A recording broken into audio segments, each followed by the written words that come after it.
Welcome to Hood Champion Boxing and Sports. In boxing, you're going to find a way to win or you're going to find a way to lose. Anybody really thinking about Deontay Wilder and Usyk? You know that's the fight Usyk wants, right? Wilder just has to get past Chisora. But is anyone out here trying to peel the layers back? Or is everybody taking it to the stupid? Now, Deontay Wilder, ZUFFA Boxing, what's really going on there? Now, this is just a conversation, but this is me on the outside looking in and trying to make sense of what I could possibly encounter.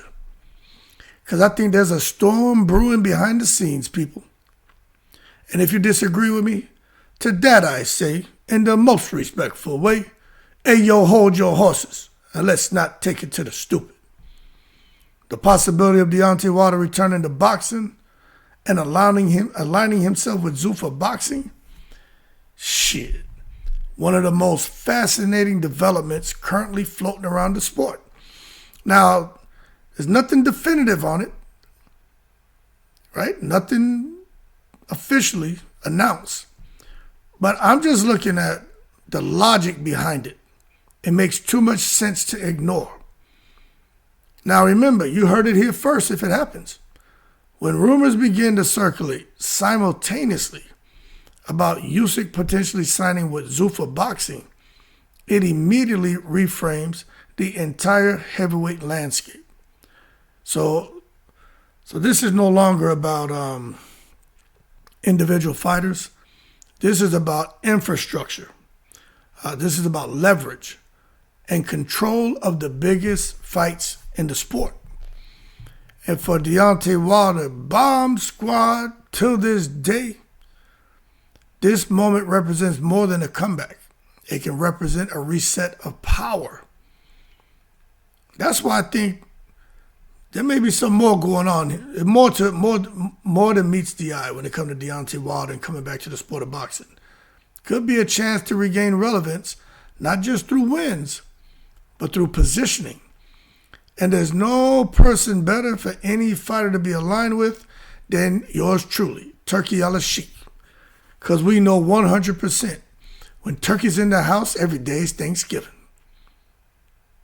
Now, why a ZUFFA move makes sense for Deontay Wilder? Well, Deontay Wilder has never been a conventional boxer in terms of career management. You know, he built his brand on devastating knockouts, highlight reel finishes, and a singular identity. The most dangerous right hand in boxing is what Deontay Wilder carried for all those years, and many people feel he still has it. It hasn't shown up in the last few fights, but we know that it's still there.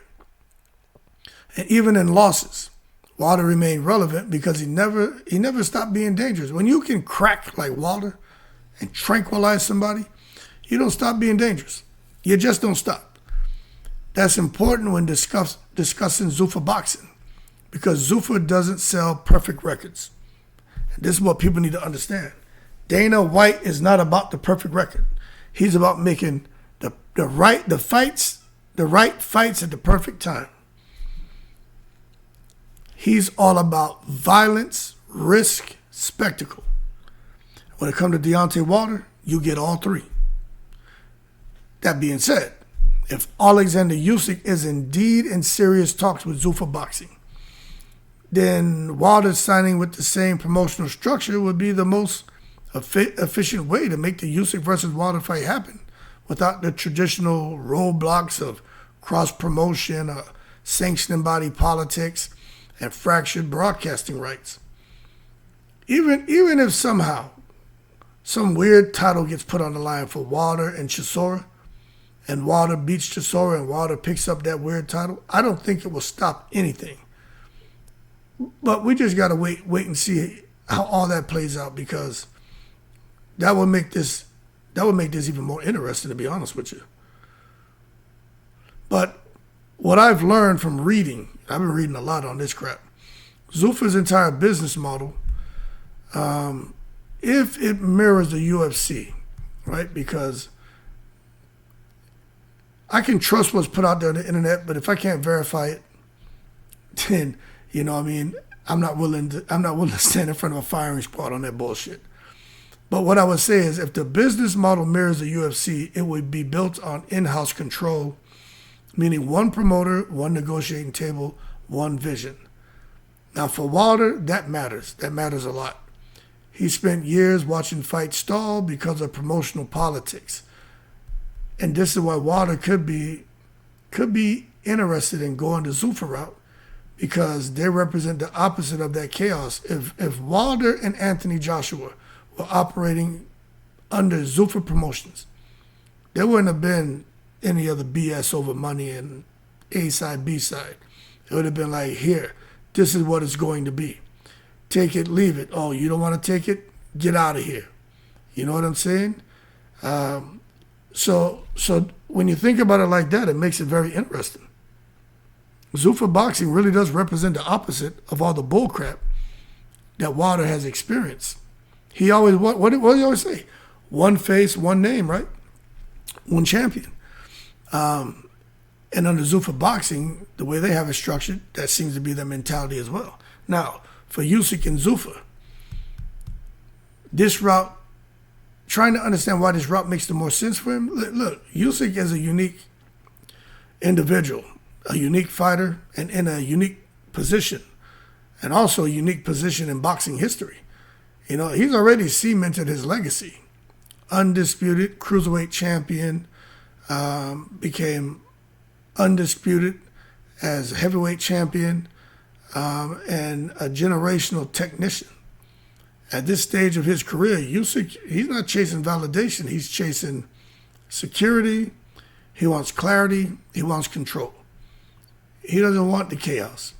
Been there, done that, got the t-shirt.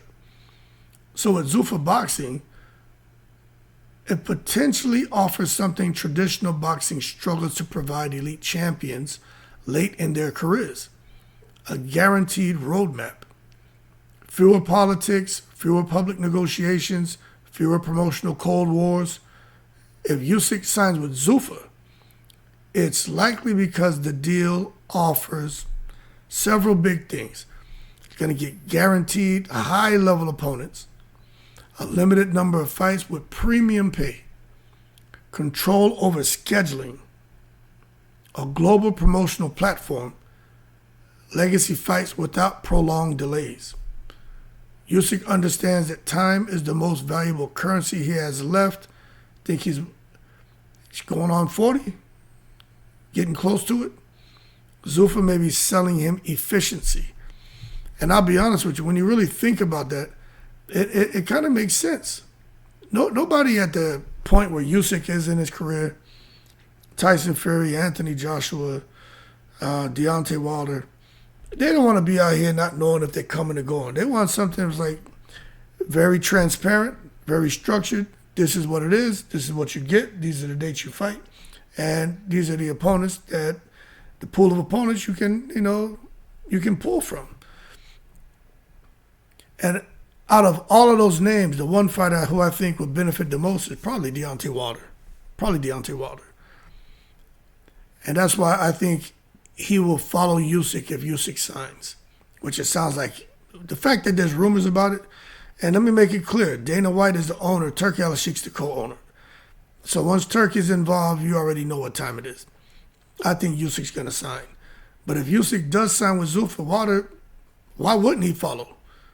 I mean, he almost has to follow. Not emotionally, but strategically.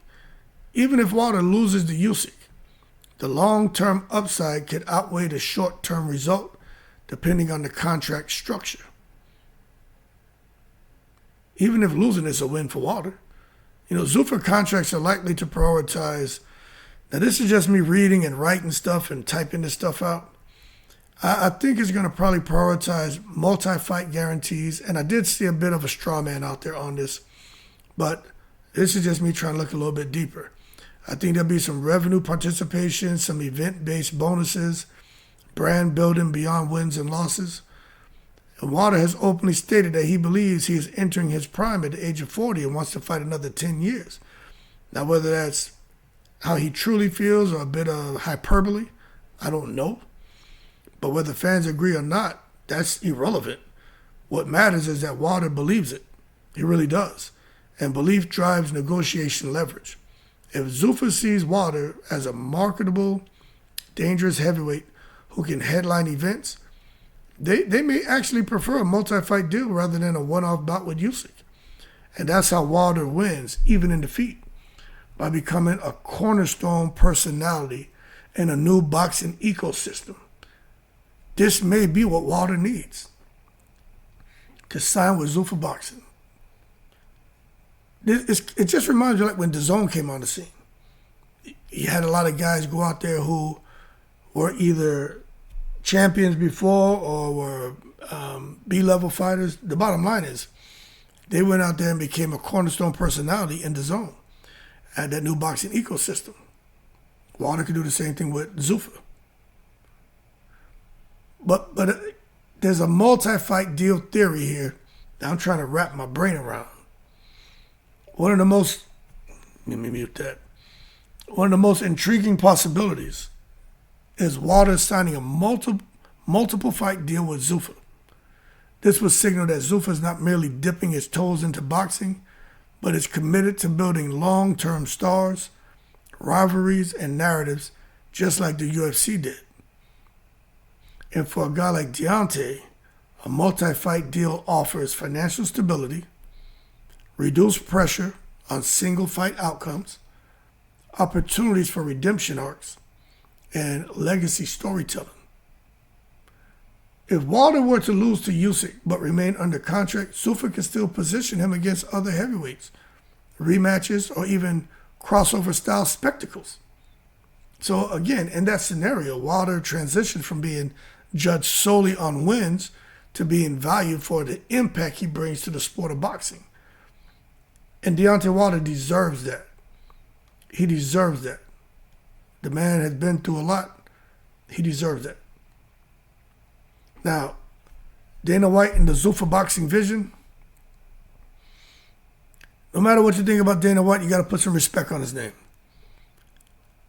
A lot of success with the UFC. It wasn't just about talent acquisition. It was really about centralization. One brand, one narrative, one championship structure. If Dana White applies half of that philosophy to ZUFFA Boxing, the implications are massive. You know, boxing has long suffered from fragmentation. Too many belts, too many promoters, too many broadcasters. ZUFFA could theoretically streamline all of that by focusing on a few things.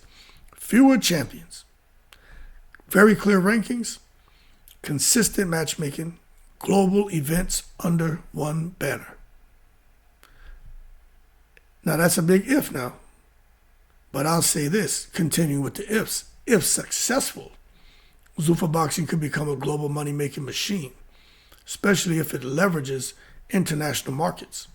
Saudi backing, you know, they print their own money. So that's never going to be a problem. And the crossover appeal. Fighters like Usyk and Wilder are perfect ambassadors for that vision.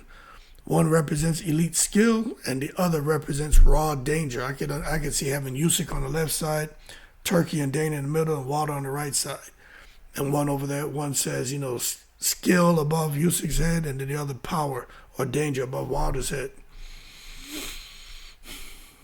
But what's not so dangerous is for Wilder to go forward and sign with him, because even in a loss, Wilder could win. You know what I'm saying? And I think this is the most important point for fans to understand. Deontay Wilder doesn't necessarily need to defeat Usyk to win this phase of his career. If he secures the right deal, he could make more money than ever before, remain relevant for years, control his narrative, and then he can retire on his own terms. So legacy is no longer just about undefeated records. It's about ownership, timing, and positioning. Wilder entering ZUFFA at this moment could be the smartest business move of his career.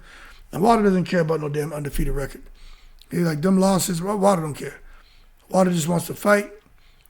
He wants to give himself the best chance of getting the win. He just wants fair play. That's it.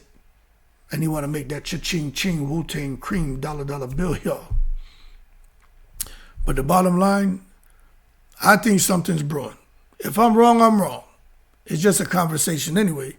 All we do is speculate We make assumptions, we dialogue, then we make a prediction. And my prediction right now is something's brewing. I don't know the contracts. We don't know the contracts. There's nothing out there on the internet about contracts. Don't know nothing about timelines. There's no announcements of anything. But what we do know is this: when multiple elite heavyweights start being linked to the same promotional entity at the same time, money is talking behind closed doors. So just understand, silence in boxing usually means negotiations are serious and something's going down. And it's not real estate depreciation. Y'all keep cool. Shout out to the veterans, all 7 continents. In the breed.